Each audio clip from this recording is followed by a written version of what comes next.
हजुरलाई आज म घरमै सजिलैसँगले खसीको खुट्टाको सुपमा पास्ता हालेर पास्ताको थुक्पा बनाएर देखाउँदैछु। नमस्ते, युट्युब च्यानल अमरपन्ची फुड वर्ल्डमा हजुरलाई धेरै धेरै स्वागत छ। यो पास्ताको थुक्पा चाहिँ यसरी खसीको खुट्टाको सुपमा बनाउँदा एकदमै पोसिलो हुन्छ र एकदमै टेस्टी पनि हुन्छ। यो थुक्पा चाहिँ किन भन्दा यसरी बोनहरू राखेर बनाउँदाखेरि एकदमै स्वाद एकदमै मिठो आउँछ। मैले खसीको 2वटा खुट्टालाई राम्रोसँगले पखालेर लिएँ। हजुरहरूले घरमै चाहिँ नकाट्नु होला है, चक्कु बिग्रन सक्छ। साथसाथै गरम मसलामा 4वटा सुकमेल, 2वटा अलैँची, तेजपात 1 टुक्रा जति, 5वटा मरिच र यसरी मैले दालचिनी 2-3 टुक्रा जति लिएँ। यो हामीले सुप चाहिँ एकदम मिठो बनाउनको लागि चाहिँ गरम मसला युज गरेका छौँ। साथसाथै एउटा सफा प्रेसर कुकरमा मैले आधा चम्चा नुन, आधा चम्चा बेसार, साथसाथै अघिको पुरै होल गरम मसला र आधा लिटर पानी राख्दैछु। त्यसपछि यसमा म अघिले मजाले मैले पखालेको खसीको खुट्टाको पिसहरूलाई राखेँ। यो एकदमै पोसिलो हुन्छ र यसलाई ठ्याक्कै 10-12वटा सिटी चाहिँ लगाइदिनु पर्छ है। अब यतिको भइसकेपछि यसको प्रेसर आफै रिलिज गर्नुहोला। र कस्तो भयो म हजुरलाई देखाउँछु। यो पाक्यो कि पाकेन भनेर हामीले कसरी थाहा पाउँछु भन्दाखेरि यो पाकिसकेपछि चाहिँ यो बोनहरू यसरी छुट्टिन्छ। हेर्नुहोस् है त, वाउ, मजाले पाकिसकेको छ।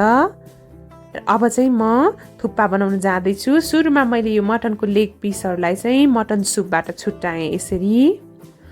हजुरहरूले थुक्पा बनाउँदाखेरि मटनको लेग पिस राख्न पनि सक्नुहुन्छ वा सुप मात्रै पनि राख्न सक्नुहुन्छ। मैले यसरी एक्स्ट्रा भर्जिन अलिभ ओइल राख्दैछु 1 चम्चा। एकदम हेल्दी तरिकामा बनाउन खोज्दैछु। हजुरहरूसँग यो तेल छैन भने जुनै राख्नु भए पनि हुन्छ। एउटा लसुनलाई सानो सानो पिस गरेर चप गरेर यसरी फुराएँ। यसले हल्का कलर चेन्ज गर्ने बित्तिकै मैले नुन राखेँ। नुन एकदमै कम मात्रै राख्नु होला है। अघि मैले सुप उमाल्दाखेरि नै राखेकी थिएँ। साथसाथै थोरै हरियो लसुनलाई पनि राखेँ।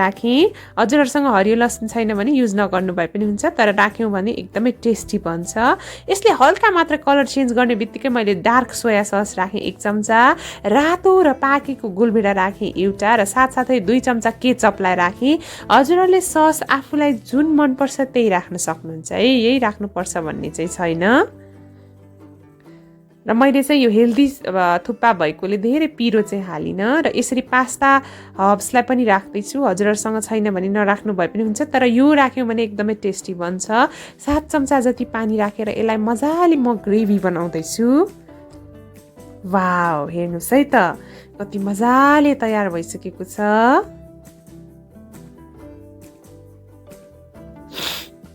र यतिको भइसकेपछि मैले सुपलाई पनि राखेँ यसरी, अघिको मटनको लेग सुपलाई। वाउ, कस्तो मजाको खाउँ लाग्दो तयार भइसकेको छ। हेर्नुहोस् है त सुप चाहिँ यसलाई राम्ररी उम्लिसकेपछि यसरी फेरि मैले लसुनको पातहरूलाई राखेँ र यसरी 75 ग्राम पास्तालाई काँचै हालेँ। यो बोइल गरेर हालेको होइन है मैले। यसलाई 3 मिनट मजाले म बोइल गर्छु र ठ्याक्क 3 मिनटपछि मजाले चलाइदिनु होला र अर्को 4 मिनट पनि बोइल गर्नुपर्छ। हामीले टोटल चाहिँ पास्ता ठ्याक्कै 7 मिनट जति बोइल गर्नुपर्छ र 7 मिनट जति पछि यसरी आफूलाई कति पिस मनपर्छ मटनको लेग पिस पनि हाल्न सक्नुहुन्छ है। मैले चाहिँ 5-6 टुक्रा हालेँ र हालिसकेपछि ठ्याक्कै 5 मिनट जति फेरि बोइल गरिदिनु होला। हजुरहरूले यो खसीको खुट्टाको सुप चाहिँ जति बोइल गर्नुभयो त्यति टेस्टी हुन्छ है। हेर्नुहोस् है क्या पर्फेक्टसँगले पास्ताको थुक्पा तयार भइसकेको छ र म हजुरहरूलाई सर्भ गरेर पनि देखाउँछु। तातै खानु हुँदाखेरि अझै मिठो हुन्छ यो चाहिँ। वाउ, हेर्नुहोस् है त, म चाहिँ टेस्ट पनि गर्दैछु बिस्तारै। र एकदमै नौलो परिकार हो आजको परिकार चाहिँ, एकदमै पोसिलो पनि हुन्छ। विशेष गरेर हजुरहरूलाई कोरोना भर्खर निको भएको छ वा भर्खर बिरामीबाट निको हुनुभएको छ वा कुनै पनि हड्डी सम्बन्धी समस्या छ भने चाहिँ यो खानुभयो भने एकदमै क्याल्सियम पनि प्राप्त हुन्छ। र आजको रेसिपी हजुरहरूलाई कस्तो लाग्यो, मन पऱ्यो भने भिडियोलाई लाइक, कमेन्ट र सेयर गरिदिनु होला। साथै मेरो च्यानल अमरपन्ची फुड वर्ल्डलाई सब्सक्राइब गरिदिनु होला। हजुरहरूलाई मैले कुनै पनि रेसिपी बनाएको हेर्न मन छ भने चाहिँ तल कमेन्ट सेक्सनमा कमेन्ट गरिदिनु होला है।